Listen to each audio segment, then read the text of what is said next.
Now, you say it was developed in the late 20s and early 30s by Dr. Viktor Frankl in Vienna. Yes. Now, what is Dr. Frankl's relationship to other Viennese psychiatrists such as Sigmund Freud? Well, Dr. Frankl was a student of Dr. Alfred Adler, Yes. who in turn was a student of Dr. Sigmund Freud. So there's sort of an apostolic succession here. Well, but it's sort of, different directions. logotherapy is sort of the grandchild of psychoanalysis. I see. Now, what especially does Dr. Frankl say that perhaps differs from Freud or Adler? Well, Freud says, among many other, I mean, I have to simplify this. Yes. Freud says that the main motivation for living is the pursuit of pleasure. I see. The pleasure principle. The pleasure he says, principle. yes. We have a will to pleasure, Yes. and if this will to pleasure is repressed, then we become neurotic. And Adler agreed with this, but went a step further and said not only the will to pleasure is important, but also the will to power. That's sort of some of the concept back of the Nazi movement, isn't it? That this will to power is something that people have, and it was pushed out from that. Well, it's more perhaps the Nietzsche The Nietzsche concept, philosophy. which is of course the Nazi movement picked it up in an unhealthy way, and logotherapy and Adler picked it up in a healthy therapeutic way. Yes, all right. There's certainly a therapeutic way of this will to power as well. Yeah, well, we all grow up as powerless little children surrounded Yes. by giant adults. Yes. And all our life, Adler thought we are striving to overcome this inferiority complex, and Yes. and this is part of our striving to achieve something. Yes. Now, Frankl, So Frankl is something different from either of these. well, Frankl accepts both. I Pleasure see. is pleasurable, power is important, but pleasure is only important as if you don't go after it directly. Power is important. I mean, pleasure is important as a byproduct. After having Right. found meaning, you feel pleasurable. You feel pleasure. In other words, Frankl's first principle then is not pleasure or power, but meaning. Yeah, the will to meaning is is the main motivation for living and for acting. We want to find meaning in our lives. But life today is so full of fear, fear of war, fear of being a hostage in Iran, fear of losing your mate.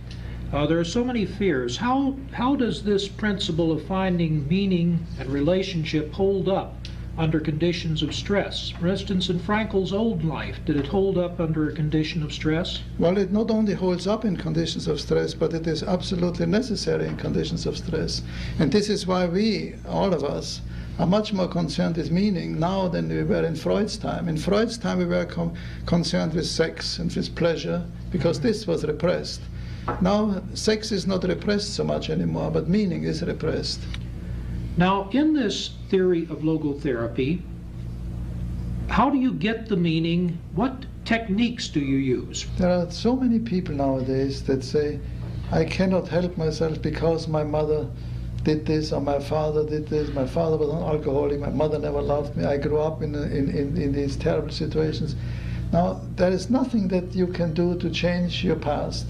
But again, there is something you can change your attitudes towards the past. You can either let the past drag you down, or you can take it as a challenge and learn from it, from this experience. I remember there was a woman who said, my mother never loved me, therefore I cannot love anybody. And she was very isolated, very lonely. And she had no gift And for her excuse relationship. was her mother never loved Yeah. her, so she could never love. And during the logotherapeutic therapy, she was led to change this attitude from my mother never loved me, therefore I am unable to love, to the new attitude, my mother never loved me, therefore I know how painful it is not to be loved, and they make a special effort not to spread this unlovingness any further. So you see, the situation is the same. Mother never loved her in either case, but the attitude either was to say, I have to be lonely, or I make a special effort to reach out. So we can't change our heredity, and we can't change the environment that produced us, but we can change our attitude toward this, and we can change what we are doing about this today. This is the message of logotherapy, therapy by meaning, by relationship, that you are not just a helpless product of circumstance, that you can do something to change your life, whatever your circumstances. Now, I wonder what this sort of thinking would say to so much of what is being preached in America today, for instance, by Robert Ringer, who writes a book, You're Number One, and who emphasizes do your own thing, pursue your own interests, pursue your own needs, and sort of really, who cares about anybody else? I'm number one. What would logotherapy say to this point of view? Well, Penny? Excuse me, Joe. I think, first of all, the idea he has is a good one, and I think we all need to learn to take care of number one and to pursue our own interest. However, no man is an island. We all need to have each other in order to survive, and we all need to have our support systems, if you will. And this is where logotherapy fits in so beautifully, because logotherapy is a support system, something that we can turn to, that we can find comfort in, and through logotherapy help us to reach out to other people if we've had that difficulty before. And I'm sure if anyone has gone through the experience of I'm number one, I'm out for me, I'm not going to, this person, that's their problem if they're suffering, I think very soon they'll find that they've isolated themselves and become very lonely, and they don't have much meaning in their life, because you do need to have other people in order to find meaning. So it's important to have a caring for yourself, but it's important to move beyond that to these relationships that nourish you. Exactly. Now, logotherapy stresses the choice. If you have a choice, you will find meaning. If you're in a situation where you feel you have no choices, you are trapped, you will feel meaningless. So it's very important in groups or in logotherapy in general, if you feel trapped, to list all the choices that you still have.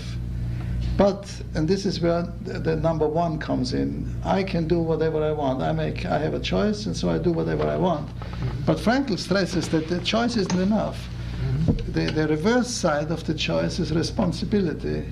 You have to use your choice with a sense of responsibility, with a responsibleness. And his idea is responsibility, really responsibleness in a literal sense. Life is asking us something every moment, and we have to respond to the meaning potentials of the moment. Now, we are all here in the same situation, but each of us has a different demand is asked for us. The meaning of the moment for me is to explain logotherapy. For you, it is to draw me out. For Penny, is to tell something about what it means to a nurse. And every one of you listeners will find a different meaning. Some of you may be intellectually interested. Some of you may hope that something that we say will help you in a problem.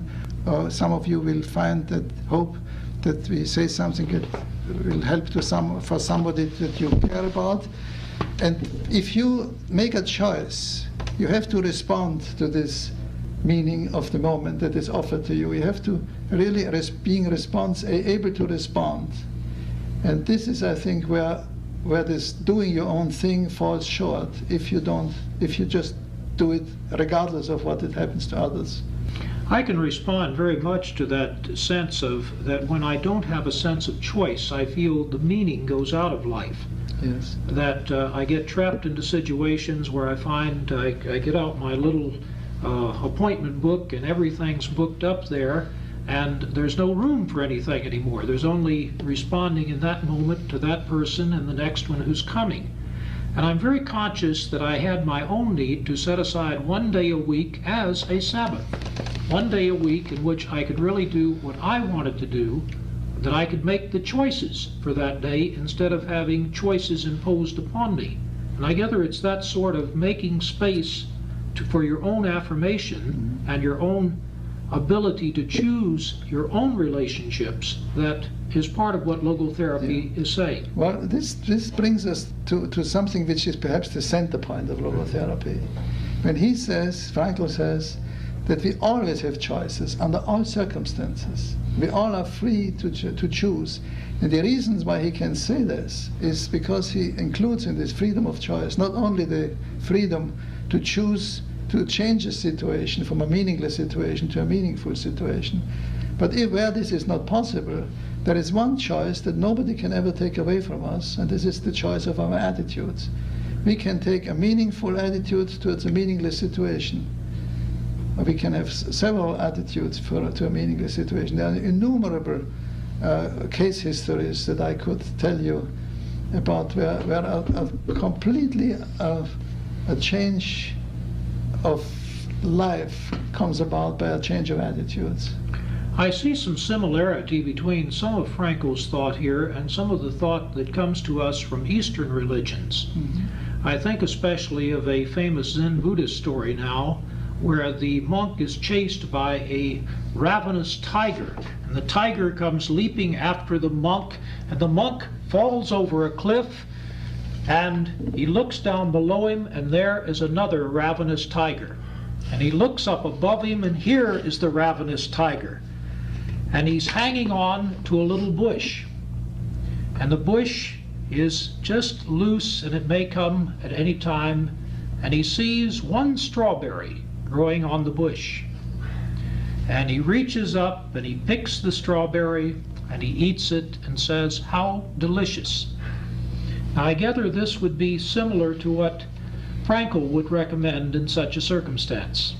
Well, I suppose with some I think he would go beyond that and would say, all right, the strawberry is beautiful, but how do I get out of the situation? Oh, he would also deal with getting out of it. All right. But you were right. There is a great similarity between Eastern religion and Frankl, and also between Western religion and Frankl. When Frankl was in Japan, they always tell him, "Oh, what you are telling us, we know from our Zens and from our scriptures. Mm-hmm. That's old stuff." And when he was in America, people said, "What you are doing is quite new. It's quite different from Freud." So he said he is quite happy about that he has something which is old and proven and still something new. So it's interesting that some of the ideas of logotherapy seem to be very much akin to the old teachings of Eastern religion, but quite new and different from some of the proposals and therapeutic methods put forward by Sigmund Freud. It is rooted in common sense, and I think this is what makes it valuable. In other words, it's rooted in what really works. Now, I noticed you mentioned the use of logotherapy in prisons. I recall in your book you mentioned a visit of Viktor Frankl to San Quentin prison. Would you tell us a little bit about what happened there? Well, I had arranged Frankl's visit, and there was a speaking tour, and we had mapped out a schedule. He was here only 3 days, and there was a speech every day, and there were television interviews, and there were a lot of things to be done.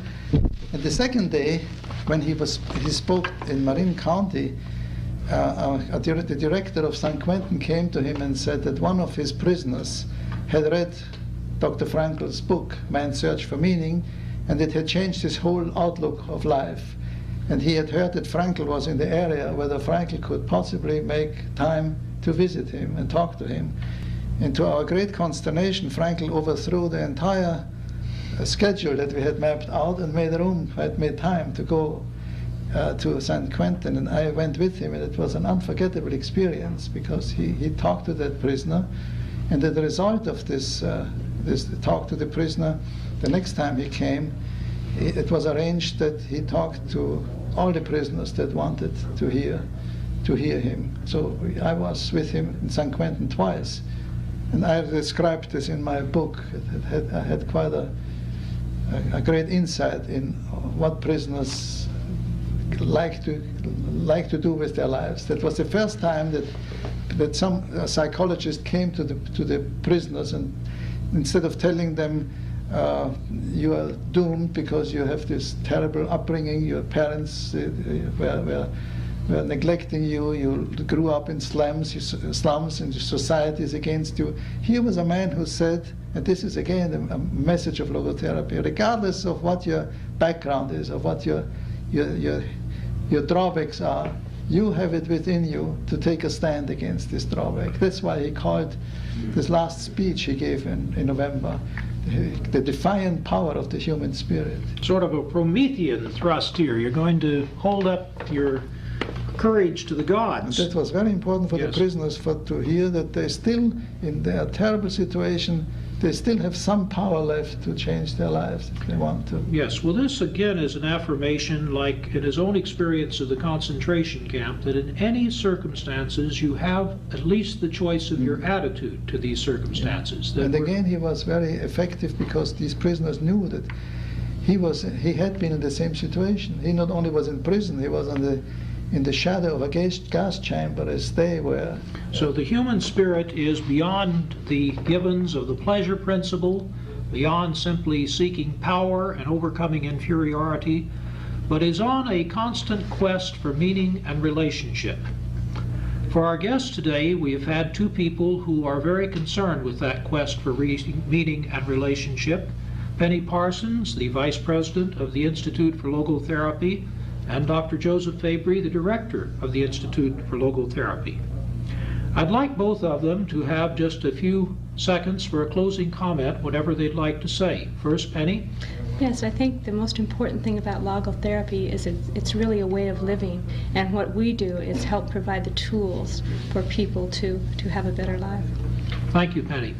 Well, what I very often say that logotherapy, at least the way we apply it, is not so much for the mentally sick, but for the mentally searching. So this is a therapy for well people as well. It's people for well people who feel empty, frustrated, trapped in transition periods, but basically not sick in the strictest sense. Thanks again to Dr. Joseph Fabry and Penny Parsons of the Institute of Logotherapy, 1 Lawson Road, Kensington, California, 94707. I'm Dick Boki, saying thank you for being with us on East Bay Live.